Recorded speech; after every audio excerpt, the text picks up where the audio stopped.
oh kok harusnya gue sembuh gitu kan. Maksudnya ada dihilangkan sedikit rasa traumanya, malah ditambah lagi dengan trauma-trauma baru, dengan perkataan verbal yang bener-bener menyakitkan banget gitu.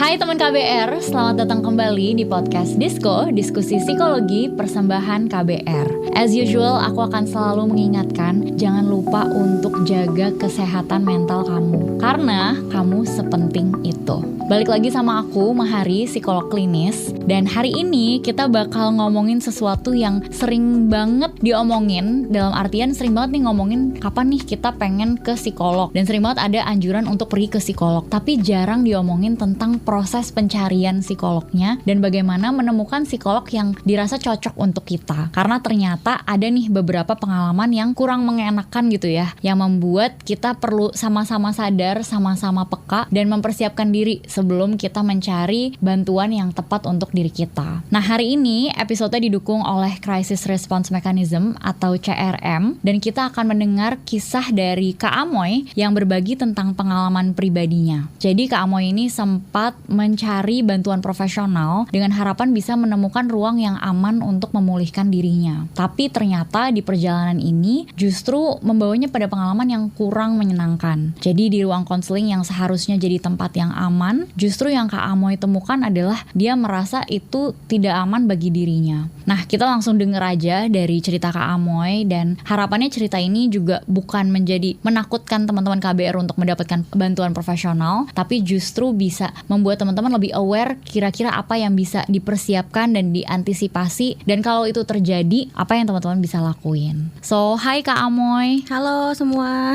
Makasih ya Kak Amoy, ini kan suatu cerita yang mungkin kurang menyenangkan ya untuk diceritakan. Jadi aku mau bilang dulu, pokoknya kalau Kak Amoy merasa tidak nyaman, gak usah dilanjut ya. Kak Amoy senyamannya aja di sini. Aman Kak. Oke. So boleh mungkin diceritakan sedikit gimana sih kisahnya Kakak memutuskan awalnya untuk mencari bantuan profesional? Oke, izin bercerita ya aku. Jadi untuk pertama itu aku kan mendatangi salah satu rumah sakit besar di Jakarta dengan harapan ya aku bisa menyembuhkan traumaku gitu kan, trauma dan depresiku sih lebih tepatnya. Pas aku datengin rumah sakit pertama ini, ternyata stigma itu datang dari keluarga gitu kan. Keluargaku selalu bilang bahwa kamu ini sebenarnya nggak kena gangguan mental kok, tapi kamu ini cuma kurang iman, kurang ibadah aja gitu kan, kurang dekat sama Tuhan, ngomongnya gitu. Akhirnya ya udahlah, aku memutuskan untuk putus pengobatan karena juga tidak didukung, tidak disupport sama keluarga. Akhirnya aku memutuskan untuk datang ke psikiater di tempat kedua, di rumah sakit yang berbeda di Tangerang. Di situ dokternya cuek banget gitu kan. Aku udah konsul, dok, ini dokter terlalu keras di badan saya nggak bisa nerima obat ini terus-terusan dengan jangka waktu yang panjang. Tapi di situ dokternya cuek, tetap memberikan resep yang sama juga tanpa mau mengevaluasi kebutuhan saya ini apa terhadap obat-obatan yang saya konsumsi gitu kan. Akhirnya ya udahlah, saya putus obat lagi gitu kan, karena ya ngapain berobat kalau obatnya nyiksa dan dokternya juga cuek bebek gitu kan. Sampai akhirnya saya sadar di proses ketiga saya ini saya udah mulai kayak menyakiti diri sendiri gitu kan. Terus anak-anak juga sering kena dampaknya. Saya memutuskan untuk berobat lagi di rumah sakit yang berbeda dan dengan dokter yang berbeda juga. 3 sampai di psikiater ini saya menyampaikan keluhan saya dong. Dok, saya trauma banget nih gitu kan. Saya depresi, cerita panjang lebar. Saya baru mengutarakan, dok, saya kok menyadari ya kalau saya suka perempuan. Langsung lah di situ dokternya mengecam keras gitu kan. Dokternya langsung ngomong, lu kan punya anak gitu. Lu pernah nikah sama laki-laki. Lu apa-apaan suka sama cewek, suka apa perempuan gitu kan. Itu bukan kodrat kamu. Ditambah di situ dokternya ngomong, kamu tuh seorang agamis gitu kan. Kamu tuh sering ibadah, kamu rajin ibadah. Kayaknya kalau kamu suka perempuan itu nggak masuk akal gitu kan. Akhirnya aku menceritakan ke dokterku lah, nggak tahu dok, itu kan saya nggak minta gitu kan. Itu datang sendiri. Ya mungkin dampak dari trauma atau depresi itu sendiri yang menyebabkan saya begini. Saya kan cuma pengen saya disembuhkan traumanya dan depresi saya, dok, datang ke sini gitu kan. Dokternya bilang, pokoknya dokter selalu mengucapkan, enggak, katanya kamu tuh nggak normal, kata dia gitu kan. Kamu nggak boleh kayak gini. Kamu ingat nggak anak-anak kamu? Kalau misalkan kamu suka sama perempuan, gimana anak-anak kamu nanti ke depannya? Mereka masih butuh sosok ayah gitu kan. Kamu juga masih harus nikah sama laki-laki. Masa kamu nikah sama perempuan? Adalah kata-kata seperti itu yang dokter sampaikan waktu itu. Oh, kok harusnya gue sembuh gitu kan. Maksudnya ada dihilangkan sedikit rasa traumanya, malah ditambah lagi dengan trauma-trauma baru, dengan perkataan verbal yang bener-bener menyakitkan banget gitu. Gitu sih Kak. Dan Jadi, akhirnya gimana itu tanggapannya? Akhirnya aku udah setahun ini bener-bener sober banget, nggak ke psikiater lagi. I see. I'm so sorry first of all mendengarkan cerita ini. Maksudnya siapapun itu yang datang ke ruang konsultasi, ini mungkin dengan psikiater ya, kalau aku kan sebenarnya psikolog. Cuman siapapun itu yang datang kan sebagai manusia kita perlu untuk diperlakukan dengan baik ya. Betul. Dan dalam ruang aman yang non judgmental juga. Jadi aku jadi sebenarnya mau tahu yang waktu itu kakak rasain apa ketika mengalami itu. Aku merasa ya udah nggak ada harga dirinya lagi gitu loh. Maksud aku, jadi aku akhirnya bisa terbuka gitu kan, merasakan oh jadi begini loh rasanya apa sih teman-teman yang minoritas gender dan seksual itu kan, ternyata gini rasanya mereka diperlakukan tidak manusiawi di ruang yang harusnya menjadi tempat paling aman mereka, tempat mereka bahasanya mau menyembuhkan diri mereka gitu kan, tapi mereka malah ditolak, malah dizolimi, bahkan dikata-katain dengan kata-kata yang nggak seharusnya gitu kan. Jadi kalau waktu pertama Kak Amoy pergi ke psikiater, yang Kak Amoy harapkan itu apa, dan yang Kak Amoy rasakan dan dapatkan itu apa kalau menurut kakak? Aku tuh kan berharap aku mau nyembuhin trauma gitu kan, biar aku bisa melanjutkan hidupku agar lebih baik lagi ke depannya gitu kan. Tapi yang aku dapatkan inputnya adalah malah ya makin trauma, akhirnya nggak mau berobat lagi. Jadi yang aku tangkap tuh kakak jadi merasa justru di tempat yang aman, harusnya aman ini kakak malah merasa lebih nggak aman lagi dan kayak menambah trauma kakak gitu ya. Tanda kutip menambah trauma. Oke. Dan akhirnya setelah itu kakak memutuskan untuk berhenti. Dari situ aku berhenti. Berhenti pengobatannya juga. Iya, berhenti pengobatan. Dan Jadi, sampai sekarang kak? Sampai sekarang aku benar-benar udah nggak minum obat dari Polijiwa. Dan itu dampaknya tuh benar-benar nyerang psikologis banget ya. Jadi GERD-ku makin parah gitu kan. Dari penyakit psikologis timbul penyakit fisik gitu. Jadi ya udah nggak nyaman banget. Jadi bingung mau datang ke psikiater mana lagi gitu kan. Aku cuma pengen ini doang sih Kak, setidaknya rasa traumaku tuh bisa disembuhkan dan trust isuku tuh bisa disingkirkan gitu loh. Jadi mereka tuh harusnya lebih memberikan arahan kayak oh cowok tuh begini gitu kan, gimana caranya aku bisa percaya lagi sama laki-laki tuh bagaimana gitu loh, ada arahan. Jadi bukan malah zoliman yang didapat gitu kan. Jadi fokusnya itu ke permasalahan utama kakak, yaitu lebih tentang trauma yang kakak punya, terus isu kepercayaan, dan mungkin stres atau kecemasan lain yang dimiliki dia. Iya betul. I see. Dan kalau aku tanya sekarang gitu, apakah kakak merasa kapok ibaratnya untuk datang ke profesional lagi? Ada sih rasa-rasa begitu, pengen balik lagi tapi masih mikir nanti dapat omongan begini lagi nggak ya, nanti diginiin lagi nggak ya, gitu sih. Jadi ada ketakutan tambahan ya yang tadinya nggak ada sebelum datang ke profesional.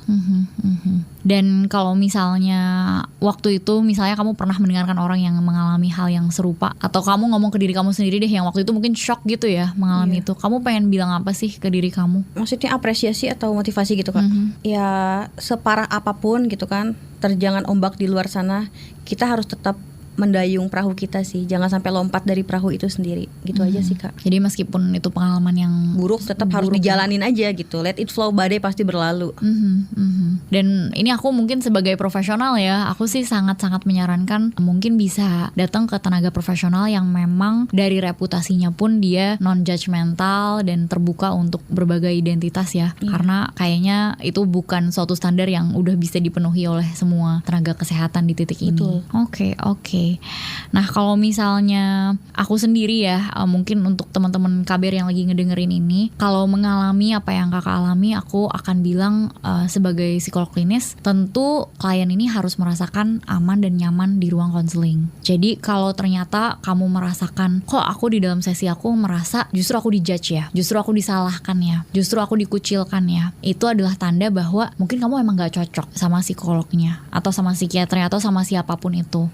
Dan jangan dipaksain, karena semakin dipaksain atau kita mencari, jadinya kita mencari validasi gitu ya dari si psikolog kayak ini, padahal udah tahu wah kayaknya dia punya value yang berbeda sehingga nggak masuk nih omongan dia maupun omongan saya pun nggak merasa didengarkan. Itu sesegera aja akhiri dan carilah yang memang cocok. Kalau bisa memang yang tadi ya di dalam brandingnya dia gitu ya, di topik-topiknya ada hal-hal yang sesuai dengan apa yang kita alamin, jadinya nggak tercampur aduk lah ya. Dan ibaratnya kita mau mencari manfaat tapi lebih baik mudorotnya gitu kan, kalau misalnya gak sejalan dan gak selaras. Dan salah satu hal yang aku mau bilang juga, selain terkait dengan mencari spesialisasi topik-topiknya, cari juga yang punya perizinan yang jelas gitu ya. Mungkin kalau kakak sih udah ke rumah sakit harusnya perizinannya udah jelas ya.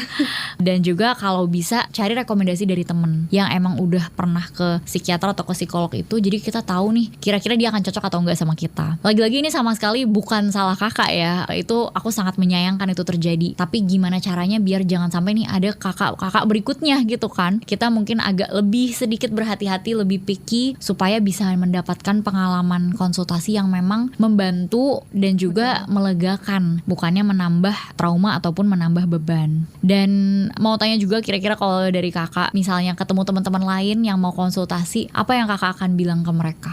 Iya, makanya aku inisiatif ya. Aku juga korban dari oknum-oknum mungkin psikiater atau bantuan ahli yang tidak profesional. Itu aku bilang tidak profesional kan ya. Aku selalu menyarankan teman-teman kayak, lu kalau ada apa-apa cerita sama gue gitu kan. Mungkin gue bisa feel free buat kalian gitu kan ya. Walaupun gue di Tangerang, tapi aku emang bener-bener nyempetin waktu ke Jakarta Selatan, ke Jakarta Timur, bahkan ke Depok, ke Bandung, ke mana-mana. Cuma buat dengerin mereka cerita doang. Karena mereka nyamannya, gue nyaman sama lu doang kak cerita. Ya udah gitu kan. Karena aku juga pernah merasakan di posisi begitu, mau cerita nggak bisa, akhirnya. Jadi kayak membangun support grup ya. Iya, aku malah ya udah deh nggak apa-apa ke gue aja gitu. Yang penting lu tetap hidup besoknya. Iya. Tapi ya jadi Kak Amoy kan berat juga ya. Semoga Kak Amoy juga punya tuh ruang untuk ibaratnya membuang sampah Kak Amoy juga. Yes. Dan kalau misalnya Kak Amoy boleh membayangkan ya, let's say abis ini mau pergi ke psikolog lagi atau ke psikiater lagi, Kak Amoy tuh pengennya konseling yang seperti apa sih? Aku pengennya tuh konseling yang kalau bisa tuh kemarin ya kak, pas konver aku tuh diarahin sama psikologku itu, gimana kalau kamu hipnoterapi aja, biar pertama kita, kalau kamu emang pengen sembuh, kan aku selalu menuntut kan, aku pengen sembuh dari trauma, aku pengen sembuh dari depresi aku, gimana caranya aku keluar dari lingkaran setan ini. Dan mereka tuh mengarahkan ya udah ke terapi konvensi aja gitu kan, nanti kamu kita hipnoterapi, kita buang semua nih yang kayak kamu suka cewek lah, kamu suka begini-begini, kita buang semua. Jadi kita tanamin kalau kamu itu seorang hetero, kamu suka laki-laki dan kamu harus mencari suami buat jadi ayah anak-anak kamu. Itu kayak kataku kayak kok pemaksaan banget gitu kan, kayak jatuhnya udah diskriminasi tingkat tinggi banget gitu. Tapi kalau balik lagi yang kamu harapkan sebenarnya ketika konseling seperti apa? Kita kan pasien ya, gitu kan. Datang, kita disambut dengan baik, didengarkan ceritanya, terus baru dicari input outputnya mau kayak apa gitu dong. Ditanya, dibalikan lagi ke diri kita. Jadi kamu sekarang maunya bagaimana? Bukan yang kita baru cerita, dia ngambil kesimpulan kayak oh lu tuh harus di gini gitu kan. Boleh ya kayak abis ini kita ngobrol-ngobrol biar aku kasih rekomendasi teman-temanku yang aku tahu akan bisa memberikan ruang yang aman itu untuk kakak. Oke. Dan ini mungkin juga pesan untuk teman-teman KBR, siapapun itu kalau bertemu atau mengalami respon-respons yang negatif yang tidak membuat kita merasa aman, itu boleh disampaikan juga, boleh komplain juga loh. Biasanya setiap profesi kan punya organisasi profesi juga, dan ini adalah hak kita sih. Apalagi kita udah bayar untuk mendapatkan suatu layanan yang seharusnya non-judgmental, aman, dan fokusnya itu di pemulihan kita.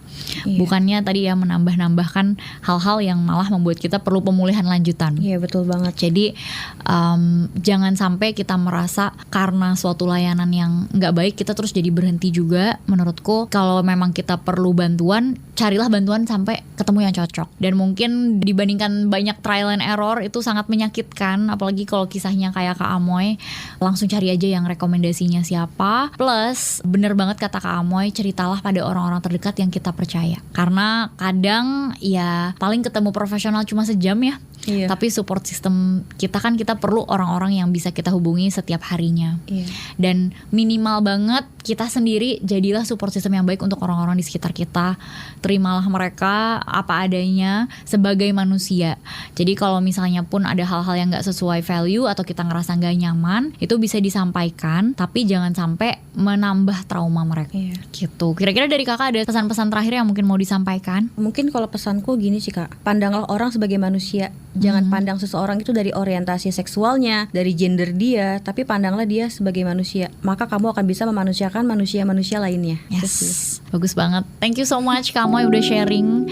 Menurutku ini bukan sharing yang mudah untuk dilakukan, tapi harapannya dengan keberanian kakak bisa menginspirasi orang-orang lain dan juga mencegah orang-orang lain dari mengalami apa yang kakak udah alami itu. Thank you udah terbuka, dan thank you untuk teman-teman KBR yang udah mantengin sampai sini. Sampai ketemu lagi di podcast episode selanjutnya. Kalian bisa selalu menyaksikan obrolan kami di YouTube-nya KBR Media, website KBR ID, dan juga platform mendengarkan Spotify. Aku Mahari, pamit undur diri dulu. Terima kasih. Thank you Kak. Terima kasih juga KBR.